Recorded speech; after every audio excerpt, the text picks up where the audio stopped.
Chụp rê xưa nên trong Lyda nâng xông vơn một cán Banteay Meachey arise xa cho thay một đòn tiệt. Nơi trong video này nên trong miền chúng nội mũi đã bằng lực do bằng hai bằng bốn từng ở kia đài chúng nội nên kinh dòng pi expressions of quantity. Chả kinh dòng pi pia đã bằng chỉ ông pi chung nuôn. Chả bằng chỉ ông pi pariman. Trong đăng hai dân ai pra chung nuôn pariman nâng tờ lơ ở vậy khla chả hai ta chung nuôn để pi pariman thì sao ông lấy nâng cứ miền ở vậy khla. Chả đợi lấy xong tờ mơ chung mùi nâng nhom từng ở kia.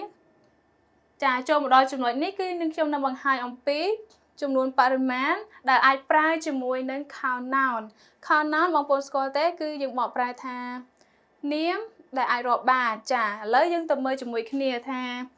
chung nuôn kháng ní cứ chia chung nuôn pariman đã dân pra chung mùi nâng pra sầm rạp niếm đã ai bị chân nạ trong cái tháng niếm tầm mùi chả thì họ đôi chia one cứ bằng hai ông pi chung nuôn tầm mùi cái hai ai bị chân nạ niếm hai dương pra one chung mùi nâng apple đó miền ice chả cứ dùng một pra tham muối tê dương ai pra h nị mùi còn tai pe ở niềm bòi dân có ở miền ice đài chả cái lại ní nhưng cất hai bằng pôn ai nâng thưa ca chục năm hoặc đá every dùng một pra tham roll every apple có ở miền ice đài chả kèn chân dân ban u tê hó I saw one apple falling from the apple tree chả chẳng bằng pôn khơi cái lại ní nhôm ở vậy đã sầm khăn cứ nhôm trong ai bong ôn che pra cái lại nị bớt sơn chỉ bong ôn pra chấm luôn paraman hai bong ôn cái lại nị bong ôn pra trời on chả nhôm trong mơ trong đang bong ôn ai pra cái lại nị ba cứ on miền ice note chả cứ on miền ice I know each apple that I bought from the store is new chả chẳng pra bong niệm mua để khi nhôm mang tinh mò bị hán chả cứ sọt tạ thay chả cứ là cứ mò tầm mò thay chẳng á. Ok, cái lái này có miền ice đài chả cứ dương hao thang nhưng pra sầm rạp chung nuôn tiền on này cứ sầm rạp pra chỉ môi nâng niếm đã ai bây giờ nè. Ok, every apple is not from the same country chả cái lái này có miền ice đài chẳng rùa apply bomb mìnhประกอบทำมาปีประเทศตะมวยเตะchả បន្តទៀតយើងនឹងទៅមើលជាមួយចំនួនបរិមាណដែលប្រើចាប់ពី2ឡើងទៅគឺមានអ្វីខ្លះនៅក្នុងភាសាអង់គ្លេសអញ្ចឹងកន្លែងនេះគឺបងប្អូនបើចង់ប្រើ I វេជ្ជនាគឺបងប្អូនប្រើទាំង3នេះបានអូខេចាឥឡូវយើងមកមើលចំនួនបរិមាណចាប់ពី2ឡើងទៅដែលយើងប្រើជាភាសាអង់គ្លេសគឺយើងមាន to អញ្ចឹងកន្លែងនេះគឺ number ចាប់ពី2 3 4 5 6ចាអញ្ចឹងកន្លែងនេះពីមុនខ្ញុំដាក់ថា apple អត់មាន s អញ្ចឹងកន្លែងនេះគឺ apple ត្រូវតែមាន s ចាអញ្ចឹង 2 apples 3 apples 5 6 10 apples alright ហើយ both គឺយើងបកប្រែថាទាំងពីរអញ្ចឹង apple របស់យើងក៏ត្រូវដាក់ s ចា both apples អូខេអញ្ចឹងពេលនេះថា both several ខ្លះឬក៏មួយចំនួនចា a couple of ចា a couple of មានថាមួយគូនៃ a few 2ឬ3អានថា a few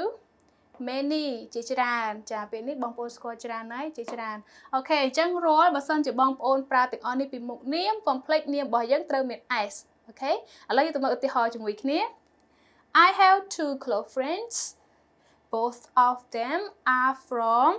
the Philippines okay are from the Philippines អូខេអញ្ចឹងយើងបាន two close friends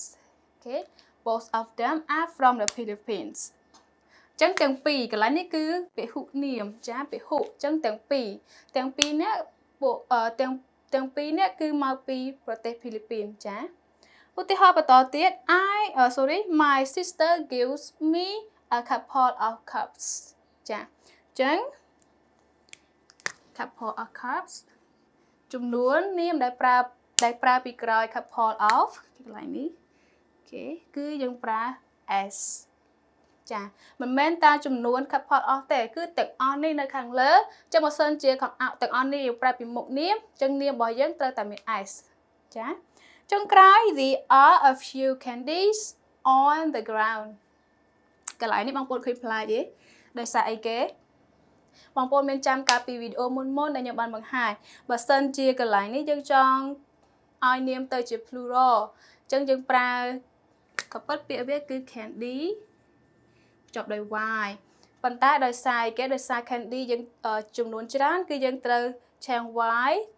ទៅ I ហើយ add es ចាទៅវាទៅជា plurals អញ្ចឹងកន្លែងនេះលក្ខខណ្ឌពិសេសទេប៉ុន្តែជាទូទៅគឺយើងថែមតែ es ទេចាឧទាហរណ៍ពាក្យផ្សេងដូចពាក្យថា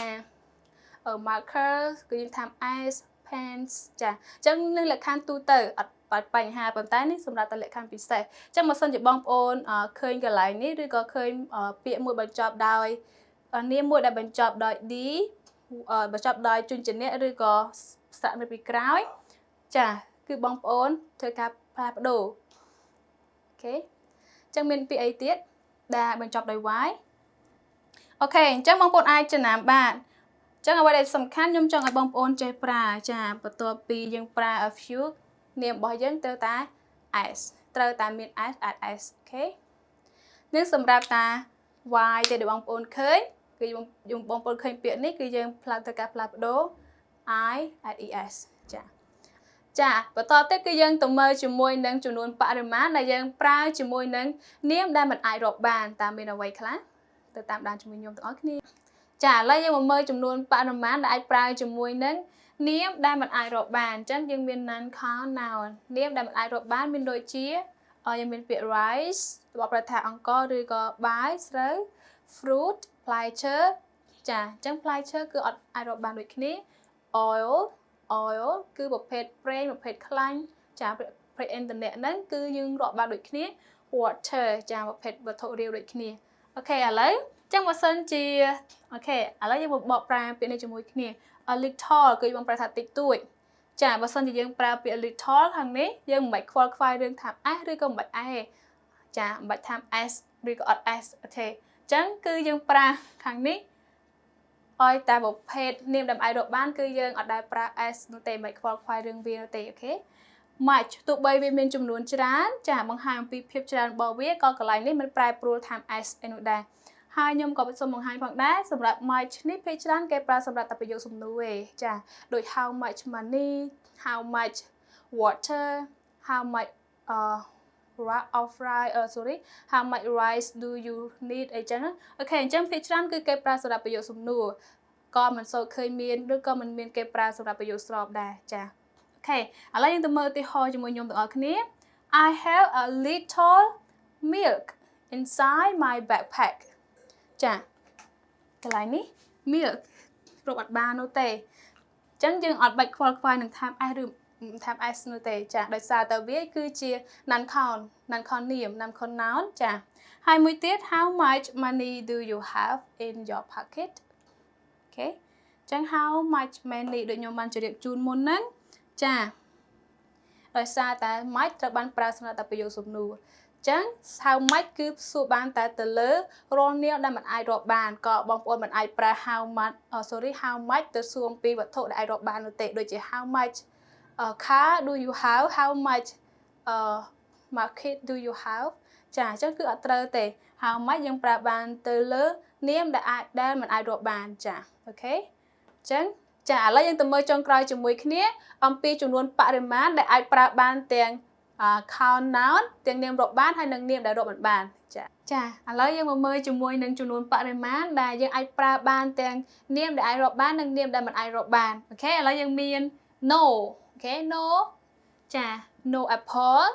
no rice ឃើញអត់យើងអាចប្រើបាន apple គឺចំនួនដែលរាប់បាន no apple no rice អូខេប៉ុន្តែនៅពេលដែលយើងប្រើប្រភេទno ទាំងអស់នេះជាមួយនឹងនាមដែលអាចរាប់បានគឺយើងដាក់ s ចាគឺដាក់ s អូខេហើយ some ខ្លះ most ស្ទើរតែដូចថាស្ទើរតែទាំងអស់អញ្ចឹងណា a lot of ឬក៏ a lot of ច្រើនហើយ plenty of ក៏ច្រើន all ទាំងអស់អូខេទៅមើលឧទាហរណ៍ជាមួយខ្ញុំ I have no ideas អូខេ sorry កន្លែងនេះយើងដាក់ s ចាដោយសារតែខ្ញុំអត់បានបញ្ជាក់កន្លែងនោះពីខាងមុខអញ្ចឹងរាល់នាមដែលប្រើជាមួយខាងក្រោយរបស់ពាក្យទាំងអស់នេះគឺយើងដាក់ s ចាប៉ុន្តែដោយលើកលែងតែប្រភេទនាមដែលមិនអាចរាប់បានទេប៉ុន្តែនាមដែលអាចរាប់បានគឺយើងដាក់ s នាមដែលមិនអាចរាប់បានយើងអត់បាច់ថាមអីទាំងអស់អូខេ I got plenty of fruit ដូចពាក្យ fruit នឹងអញ្ចឹងគឺយើងមិនបាច់ត្រូវការថាម s អីទេ from my grandmother's house grandma sorry ដោយសារតែកន្លែងដោយសារតែខ្ញុំចូលចិត្តប្រើពាក្យ grandma គឺមានន័យថា grandmother ដូចគ្នា I have some bananas okay I have some bananas okay ដោយសារអីគេដោយសារ banana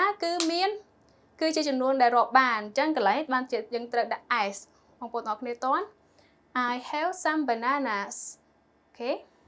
most students in grade 10 are polite okay ចឹងសិស្សស្ទើរតែទាំងអស់នៅក្នុងថ្នាក់ទី 10A គឺពួកគាត់ជាមនុស្សដែលសុភាពរាបសារចាស្លូតត្រង់អូខេអូខេសម្រាប់មេរៀនបងប្អូនទាំងអស់គ្នាតន់បានច្រើនទេចាខ្ញុំសង្ឃឹមថាបងប្អូនទាំងអស់គ្នាអាចនឹងរៀនអ្វីដែលថ្មីនៅក្នុងវីដេអូនេះអញ្ចឹងជាចុងក្រោយនេះខ្ញុំ Lyda ក៏សូមជម្រាបលាបងប្អូនទាំងអស់គ្នានិងជួបគ្នានៅវីដេអូផ្សេងទៀតបាយបាយ